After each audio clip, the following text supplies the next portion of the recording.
Hello there, my name is James and I bring to you a new show called Demo Disc-Ussion. Demo Discussion. For this show I will be talking about certain demo discs that I preferably grew up with and talk about the goodies and the features that were packed into the CDs. It gives me enough time to give my own personal opinion on games in a short manner and also talk about stories from nostalgic past. So let's begin with Demo 1 for the PlayStation 1. Okay. This was released sometime in 1995 and could possibly be the first demo for the PlayStation released in Europe, Australia and New Zealand. There's not really much to go on about because I couldn't find any source of vital information on Demo 1. So I don't know if it was released in America or any other places around the world. But never matter. For some watching, this will be an ultimate nostalgia trip. And for others, I'll try to make it as interesting as possible. This is Demo 1. The demo begins with a video that starts going through a black and white web vortex to then enter a white sphere that shows a barrage of randomness, effects, fast shots of fighting and racing games, mostly fighting games, and lots of text that goes by so fast that you don't have time to read them all. If I slowed the video down, it's mainly factual text of the technical aspects and capabilities that the PlayStation can process. And at the very end, it's just developer and publisher company names such as Namco and Psygnosis. If you kept up with all that, we finally come to the menu screen, and oh my, it's immensely captivating. The big bold metallic Demo 1 title with a big green start screen, the metal gridded surrounding, the flashing colors of blue and green. It's glorious. The music? Don't get me started. The music is pretty much saying, "You ready to play some games? Then press start, fool." We have 4 options to choose from: games, VCD, previews, and tech. We're going to start from the top to the bottom of the list, so we'll begin with the games. Wipeout, an excellent first choice. After holding tight for a solid 20 seconds, we finally emerge into the race. And I must say it still holds up well. The graphics don't seem dated, the control flows swiftly. It's Wipeout! I just love this course, it has some tight curves and a fair amount of challenge. This is the best part. Whoa! I swear the coming first in this demo is an impossibility. I will admit, I never really played the first one as I was spoilt with Wipeout 2097 and Whip 3 Out, which is slightly better. Take it for granted I didn't really like the Wipeout games back then, the main reason being was that I'd always clang to the sides. In my much more mature state, I highly respect the series and they have a lot of enjoyability.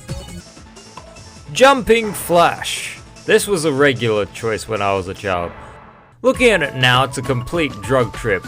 Back then though, this was an amazing spectacle. I mean, how could I not have loved this as a kid? It's got an abundance of color and crazy visuals to behold, whales swimming in the air, platforming in a first-person perspective. It pulled me in. I would usually play around with these rainbow escalators and jump about. Find me another game with rainbow escalators. Nowadays this doesn't blow me away by any means, but it does leave me gaming memories. And a headache. After beating this stage, you have to fight this huge red dragon. I never enjoy killing him.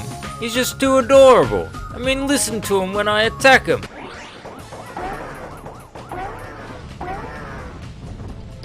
I'm such a monster.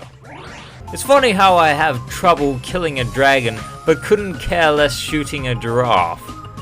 Well, they drop coins and items, so that's probably why. He's still an easy feat to this day. Just jump on him like a Mario!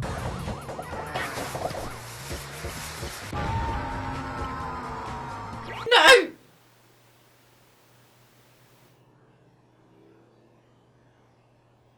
What have I done? Nova Storm was one of those games on Demo 1 I'd never play.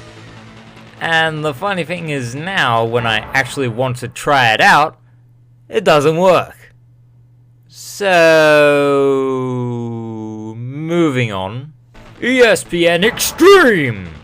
Surprisingly, out of all the demos on here, I'd always played this the most. More than Jumping Flash. And you'll see why. What you gotta do in this demo is race against all these other 15 racers that are on bikes, skateboards, rollerblades and boogie boards. Whilst traversing through the mountain cliff sides, dodging obstacles, going through gates, finding secret pathways, punching and kicking the other racers and try to at least come first. Is that insane or what? It surely doesn't look like much today, but back then, I thought this was amazing!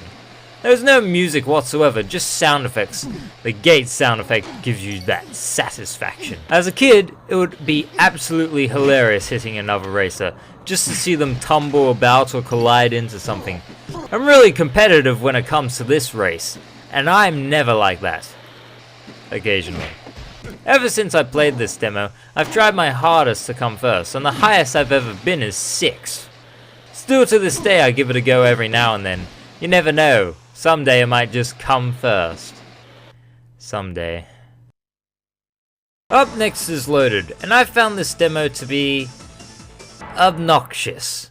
I haven't played the full game, but my experience with this is mediocre. Picking up key cards and killing enemy after enemy felt tedious. And I'm speaking in both my younger and adult perspective. Sure, finding upgrades for the beam gun is satisfying even though the sound effect is loud and annoying. It's just not fun personally. And I hate these turret towers.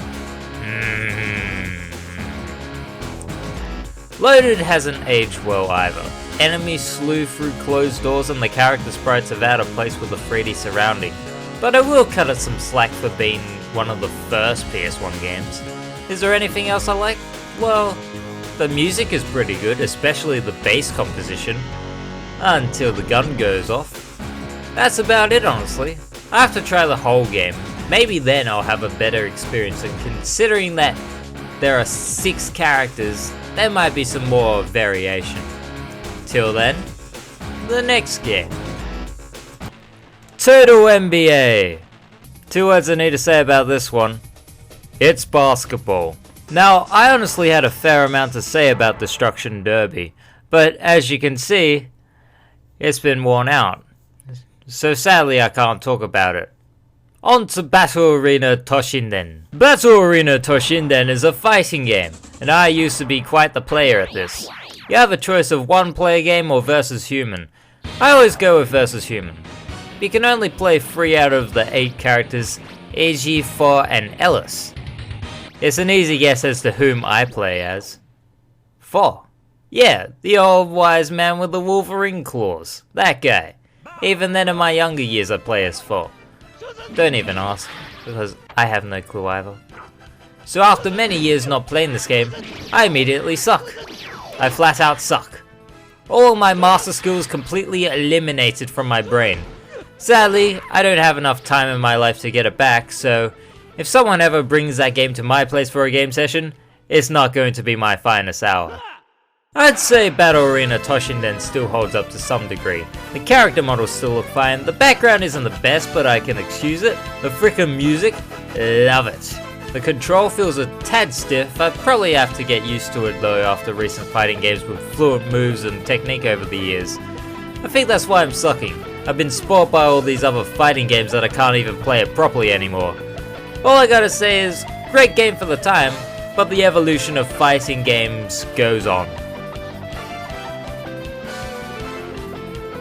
That's all of the games done, now on to the next section. VCD is not much to talk about, but for the time in the mid-90s it was pretty cool. What you do is take the demo disc out of your console, put in an album of your favourite choice. The Police is always my personal option. Then you get to visualize some 32-bit polygonal imagery that always gives me a headache. And that's it. Considering I'm playing on my PS3 at the moment, it's not going to work, so we can skip it altogether. What a relief. The majority of these videos are segments of gameplay footage and cutscenes. Tekken shows a fight between Yoshimitsu and King in the Arctic Frost, which is pretty cool. Starblade. I had no idea what this space shooter was, and I still don't know what it is. My question about the video is this a CGI cutscene or gameplay? or a CGI cutscene imitating the gameplay? I'll go with the third one. Assault Rigs it's strong with tanks. Air combat has a pretty awesome cutscene. The planes do some cool aerial tricks and there's a fight near what looks like the San Francisco Bridge. And yeah, I would say this FMV cutscene is dated because it has shown its age. Still looks cool though. Crazy Ivan's video has not much to go on about. It lasts a total of 30 seconds and all you see is 2 jets and a mech. That's it. This bit is amusing though.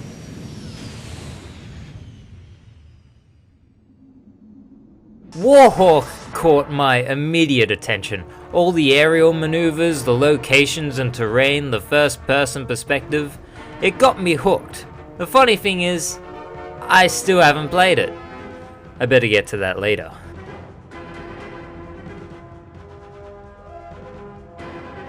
Oh, how could I have not taken interest at all with this carnage? The game can just sell you on that. I'm just gonna let it play out. I don't really need to say anything.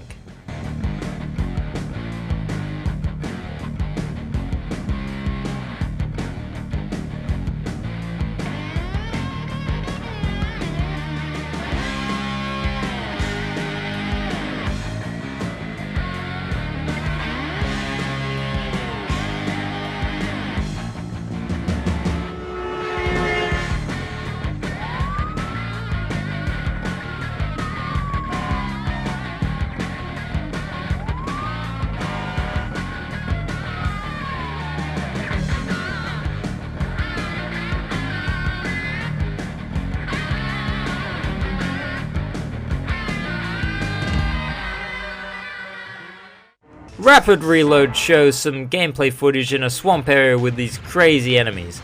Back then I really wanted to find a copy of it, and now it looks okay, I guess. It doesn't really appeal to me now. Ridge Racer! Do I really need to say anything about this game? Well, I will. The video does start off with the amazing retro loading screen, and then we press start and boom! We get to watch a race.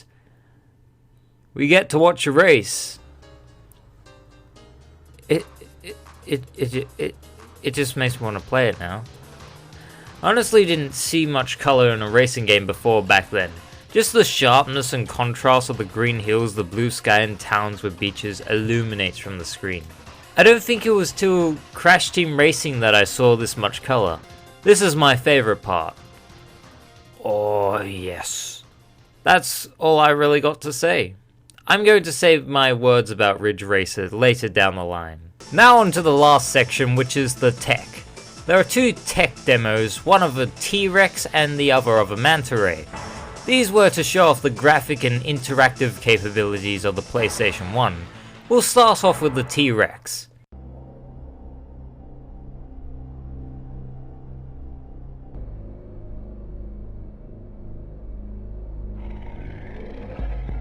Smile. Although this dinosaur came across as intimidating in my childhood, I could not resist mucking about with the features.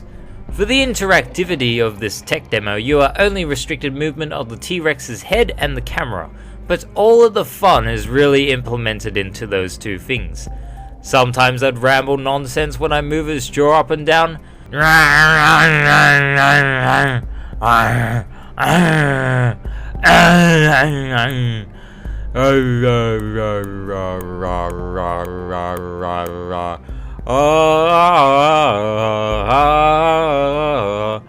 open its mouth or tilt his head in time with the music. Have the camera out at a distance and have the T-Rex move about. Mouth gaping was still a must. And last but not least, show its sharp, pearly whites. I adore that grin. Okay, that's enough fun. Now on to the next tech demo. The second tech demo is the manta ray, and it's really a majestic encounter. You can control the manta ray and swerve around in the ocean blue, get up close with it, watch it from a distance, and leave the screen. There's even little fishies swimming about, which makes the atmosphere much more compelling. The best thing about all of it is the music. It gives a very peaceful and soothing vibe, but also adds a sense of eeriness when it comes to this part of the track. As a kid, I was always afraid something sinister was about to happen when the tune escalated in dreariness.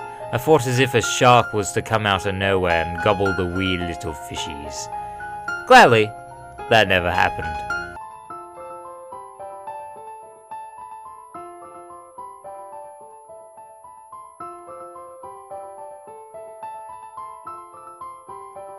I've pretty much covered all that is in Demo 1. Hopefully I brought you a nostalgia blast, or gave you some interesting insight.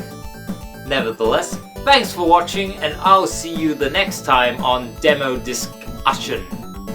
Bye bye. I'm not ashamed of that title at all.